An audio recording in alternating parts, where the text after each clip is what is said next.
galera, continuando aqui a nossa brincadeira, vamos aprofundar essa parte do verbo com o pronome se. Se liga só, vou colocar aqui uma telinha em branco para nós entendermos essa diferença aqui. Aliás, eu vou até voltar aqui, para nós entendermos o porquê de, numa situação, o verbo ser transitivo indireto e pedir um objeto indireto, e na outra o verbo ser transitivo direto e, ao invés de pedir um objeto direto, trabalhar com o sujeito. Isso se deve à questão das vozes verbais, pois o verbo transitivo direto, ele pede objeto direto na voz ativa. Na passiva, ele vai trabalhar com o sujeito, porque o cara que sofre a ação verbal na ativa é o objeto direto, e o cara que sofre a ação verbal na passiva é o sujeito. Então, no fim das contas, é muito importante a gente entender essa dinâmica. Vamos lá. Nós temos três vozes verbais. Nós temos a ativa, a passiva e a reflexiva num primeiro momento. Aí, eu já mencionei, mas vou frisar aqui. A ativa, teoricamente, é aquela na qual o sujeito pratica a ação. A passiva, teoricamente, é aquela na qual o sujeito sofre a ação. E a reflexiva, teoricamente, é aquela na qual o sujeito pratica e sofre a ação em si mesmo. Mas rola uma ramificação dessa reflexiva que a gente chama de recíproca. Então, uma quarta voz. Vamos ver através de exemplos para ficar mais claro. Eu coloco assim, ó, Pedro comeu o bolo. O bolo foi comido por Pedro.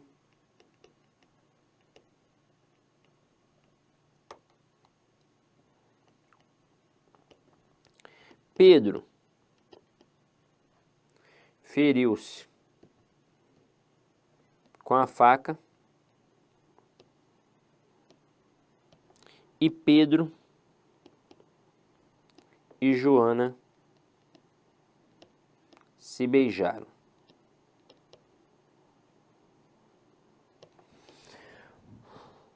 Vamos lá, galera, ó. No fim das contas, nas provas, quando trabalham questões de vozes verbais, o que importa mesmo é a ativa e a passiva. É isso que o cara quer. Então, nós devemos nos preocupar com quem pratica, com quem sofre a ação. As outras aqui são galho fraco. Veja a frase 3. Pedro feriu-se com a faca. Quem foi que praticou a ação de ferir? Pedro. E quem sofreu a ação de ser ferido? Pedro. Então já aprendi o que é PA, já aprendi o que é PIS, e eu acabei de aprender o que é uma partícula reflexiva, que também pode ser chamada de pronome reflexivo. Porque é como se eu dissesse que Pedro feriu a si mesmo, que Pedro feriu a si próprio. Então, neste momento aqui, nós estamos diante de uma voz reflexiva. Agora, na próxima, Pedro e João, né? Vou botar Joana. Ah, deixa aqui, ó, Pedro e João, tanto faz. Pedro e João podem se beijar também, qual é o problema? Então, vamos lá. Pedro e João se beijaram. Mas se você quiser colocar Joana, pode colocar também. Pedro e João, ou Pedro e Joana se beijaram, ou Pedro, João e Joana se beijaram, sei lá, é o poliamor. Então, nesse momento aqui, ó, Pedro e João se beijaram. Veja que o Pedro praticou a ação de beijar e sofreu a ação de ser beijado. E o João praticou a ação de beijar e também sofreu a ação de ser beijado. Então, aqui, ó, este se vai ser um pronome recíproco, porque rolou simultaneidade, reciprocidade. Para ter reciprocidade tem que ter isso daqui. Detalhe, não necessariamente precisa aparecer um sujeito composto. Eu poderia ter colocado os alunos se beijaram. Não tem a noção de reciprocidade, de multiplicidade, de simultaneidade? Tem, então seria reciprocidade. Agora, vamos lá, vamos voltar para quem realmente é importante. Para a passagem da ativa para a passiva e vice-versa, tá? Isso aqui é o que nos importa. Detalhe, neste momento tem que ter um singelo conhecimento de quê? De análise sintática, tá? Então, eu já vou de cara te falando que o camarada que pratica ação na ativa é o mesmo camarada que pratica ação na passiva. Eu só vou mudar a função sintática, porque na ativa quem pratica é o sujeito e na passiva quem pratica é o agente da passiva. O mesmo camarada que sofre a ação na ativa vai ser o mesmo camarada que sofre a ação na passiva. Eu só vou mudar a função sintática, pois quem sofre a ação na ativa é o objeto direto e quem sofre a ação na passiva é o sujeito paciente. Então veja aqui, ó. Na primeira frase, Pedro comeu o bolo. Eu tenho Pedro, que é o sujeito, comeu, que é um verbo transitivo direto, e o bolo, que é o quê? Um objeto direto. Para passar da ativa para a passiva, a gente tem que fazer assim, ó, um cruzamento. Então vamos lá, ó. Pedro é o cara que pratica a ação na ativa. Ele vai continuar praticando a ação na passiva. Só que na ativa, como eu já disse, quem pratica é o sujeito, e na passiva, quem pratica é o agente da passiva. Agora, ó, veja, o cara que sofre a ação na ativa é o bolo. O bolo vai continuar sofrendo a ação na passiva. Eu só vou mudar a função sintática, porque na ativa quem sofre é o objeto direto e na passiva quem sofre é o sujeito paciente. É isso.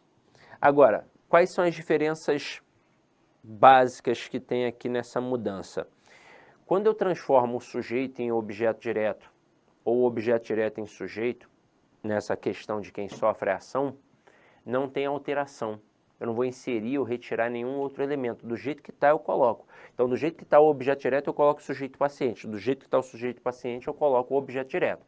Agora, quando eu mudo de sujeito para agente da passiva, ou de agente da passiva para sujeito, ou seja, os praticantes da ação verbal, tem uma singela mudança.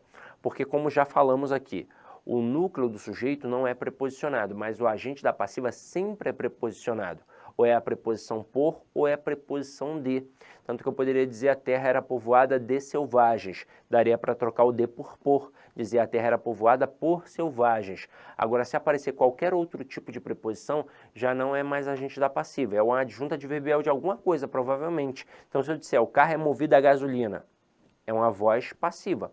Mas a gasolina não é o agente da passiva. Na verdade, o carro é movido por alguém a gasolina. O que não apareceu foi o agente da ação verbal, ou seja, o agente da passiva. O a gasolina é um adjunto adverbial.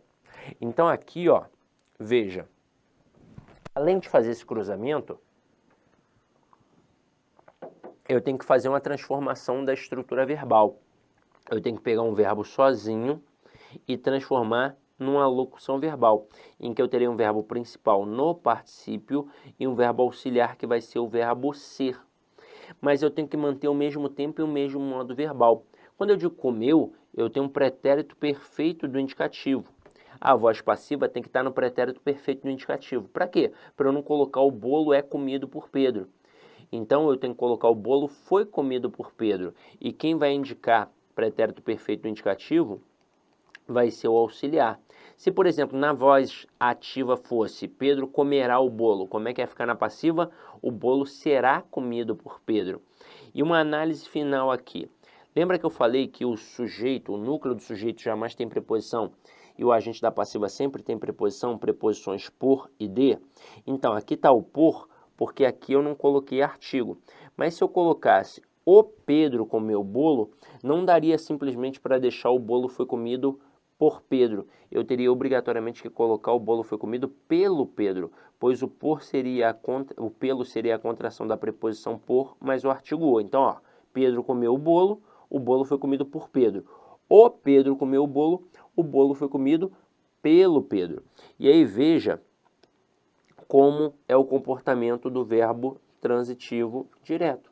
Na ativa ele trabalha com o objeto direto e na passiva com o sujeito paciente, tá? E aí pensando nessa voz passiva, só para deixar mais clara ainda, nós acabamos de ver que ela pode ser analítica, com a locução verbal, frisando verbo auxiliar, verbo principal, verbo no particípio, claro, essa terminação em ad e ido, e o verbo auxiliar, o verbo ser. E tem a voz passiva sintética, que a gente também pode chamar de voz passiva pronominal, que vai ter verbo mais pronome ser. São quaisquer verbos? Não. Ou é o verbo transitivo direto, ou transitivo direto e indireto, mais este pronome ser, que vai fazer esse pronome ser uma PA, partícula passivadora, ou pronome passivador, que faz ter um sujeito que paciente, como a gente já viu, tá? É isso, galera. Então, ó, só para testar aqui uma etapa final. Se eu colocar assim, ó, aluga-se apartamento. Quem aluga, aluga alguma coisa. Ah, vamos voltar para cá, ó. Botar aqui, ó. Botar uma telinha em branco. Sumiu. Ó, aluga-se apartamento. Se Doc, eu perdi o que estava ali. É só voltar aí na tua aulinha e congelar que você vai pegar, tá? Então aqui, ó, aluga-se apartamento. Quem aluga, aluga alguma coisa. Verbo transitivo direto. Esse pronome ser aqui é o quê? É uma PA, uma partícula apassivadora. Logo, apartamento aqui é o quê? Sujeito paciente. E se eu colocar apartamentos, eu posso deixar aluga-se apartamentos? Não, eu tenho que colocar agora alugam-se apartamentos. Se eu colocar, por exemplo, vive-se bem aqui. O verbo agora é um verbo intransitivo, pois nesse contexto quem vive simplesmente vive. E este ser aqui vai ser um pis, uma partícula de indeterminação do sujeito. Então aqui o sujeito é indeterminado e esse verbo automaticamente fica na terceira pessoa do singular. Pronto, ele não vai flexionar de jeito nenhum. E esse bem aqui é uma circunstância de modo, então seria um adjunto adverbial de modo. E o aqui seria uma circunstância de localidade, então seria um adjunto adverbial de lugar. Aí olhem só duas frases agora que eu vou mostrar aqui para vocês. Comeu-se o bolo e comeu-se do bolo. Veja a sutil diferença. Quando eu coloco comeu-se o bolo, eu tenho um verbo transitivo direto, mas o pronome ser que vai ser chamado de PA. E o bolo vai ser o quê? Sujeito paciente, tanto que eu posso dizer o bolo foi comido. Mas na outra eu tenho um verbo transitivo direto mais um pronome ser. Teoricamente deveria ser uma PA, só que olha aqui o complemento. Está preposicionado e eu não posso preposicionar o núcleo do sujeito. E a PA e o sujeito paciente são estruturas correlacionadas. Uma não vive sem a outra. Então, se tem PA, tem sujeito paciente. Se tem sujeito paciente, tem PA. E aqui não pode ser sujeito paciente. Logo, o pronome ser também não pode ser PA. E se não pode ser PA, vai ser o quê? Então, vai ser PIS. Então, aqui eu vou ter um PIS. E do bolo vai ser o que a gente chama de objeto direto preposicionado. Isso justifica aquele quadrinho. Aí você deve estar pensando, mas caramba, quem é que define essa história de que o núcleo do sujeito não pode ser preposicionado? Nós, falantes comuns da língua portuguesa, não foi o Bechara, não. Nós preposicionamos na fala, porque é muito rápido, então acabamos fazendo contrações indevidas. Mas quando a gente olha com calma, a gente mesmo não consegue contrair. Quer ver? Vou mostrar um exemplo aqui para vocês. Vou mudar até a cor da canetinha, ó. Se eu colocar assim, ó, tenho medo do gorila.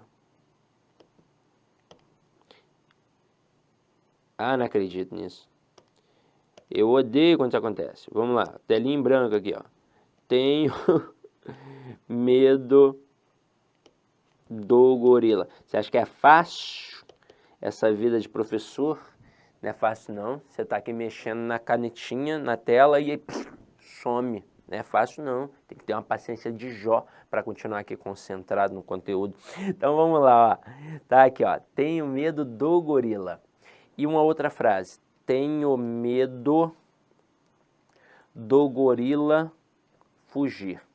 A priori as duas frases parecem corretas, não parecem? Parecem. As duas parecem corretas. O problema é que só a primeira está correta, a segunda não. E aí vamos descobrir o porquê. A verdade é que para cada oração numa construção, eu tenho um sujeito só para ela. Então, se eu tiver um período enorme, com 10 orações diferentes, eu tenho 10 sujeitos, porque eu tenho um sujeito para cada oração, é claro. O sujeito pode ser determinado, indeterminado, ou até mesmo uma oração sem sujeito, mas cada oração tem um referente como sujeito. Então veja que na primeira frase nós temos apenas um verbo. E quem é o sujeito desse verbo? Eu tenho. É o que a gente chama de sujeito oculto. Na segunda frase, nós temos dois verbos. O primeiro já é dominado. Quem é o sujeito? Eu, que a gente chama de sujeito oculto. Mas quem é o sujeito do segundo verbo? Quem é o Olá, sujeito meus da forma... amigos, minhas amigas. Inicialmente eu quero pedir licença para vocês, pois interrompi seus estudos, mas essa videoaula que você está assistindo aqui no YouTube é uma videoaula demonstrativa para você conhecer as potencialidades e conhecer o nosso produto do site lá Concursos. Você quer continuar assistindo essa videoaula até o final? Aliás, você quer fazer o nosso super curso focado no Instituto Federal da Bahia, super competitivo, nós temos diversos cargos, temos curso de conhecimentos básicos e gerais para todos os cargos, assistente de administração, técnico de assuntos educacionais, assistente aos alunos, técnico em contabilidade, contabilidade, cursos completos, cursos muito competitivos. É muito simples, é só você entrar em contato com uma das nossas atendentes aqui da Lá Concurso, que eu tenho certeza que você não vai se arrepender. Tá certo, meus amigos? Então espero vocês no site Lá Concursos. Um forte abraço, fique com Deus, tchau, tchau.